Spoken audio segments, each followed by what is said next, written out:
to the parish where I used to be as a young man in Papua New Guinea, a place called Boregaina in Rego. And one of the little projects I'm doing at the moment is trying to put together a history of the beginning of that mission.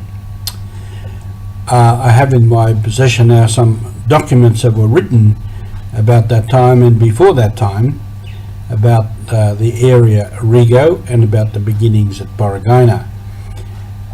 The man who began the mission there was Father Des Moore, who later became Bishop of Alatau, and whom I've spoken about, who died here a few months ago. And one of the sisters that began with him was Sister Fidelis Bayard, who has returned to her baptism en route, and she is still here at Kensington. And she gave me documents that were she had of the history, and I've been able to scan them and type some of them out and have them all there. So I'm just putting together the history, no original research, but just putting the documents together. Into the bargain with that, I have here Sister Ruth's photo albums from that time. So I'm sort of surrounded here at the moment by photos, which I've scanned and I'm trying to put in order. It's a fascinating little history in itself. I just realised while I was thinking about this that I was there only about 15 years after the beginning of that parish, and a lot had happened in those 15 years.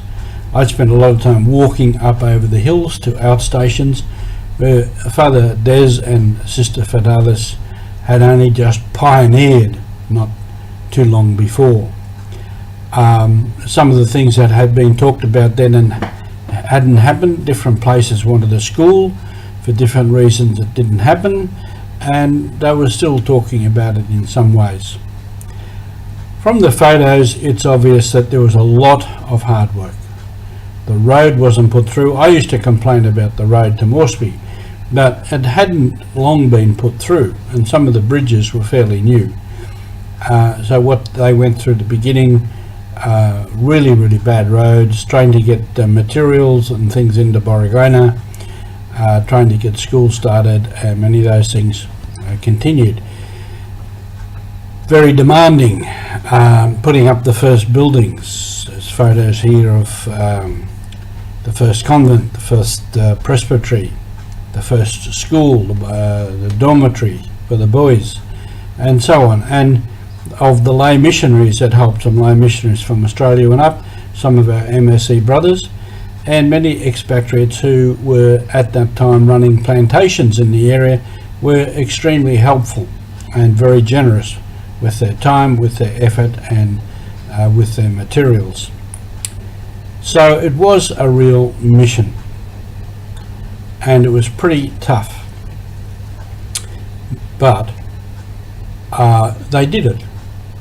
And are really just ordinary people who were inspired, who saw the mission and went out to try and do it, and worked very hard in doing it.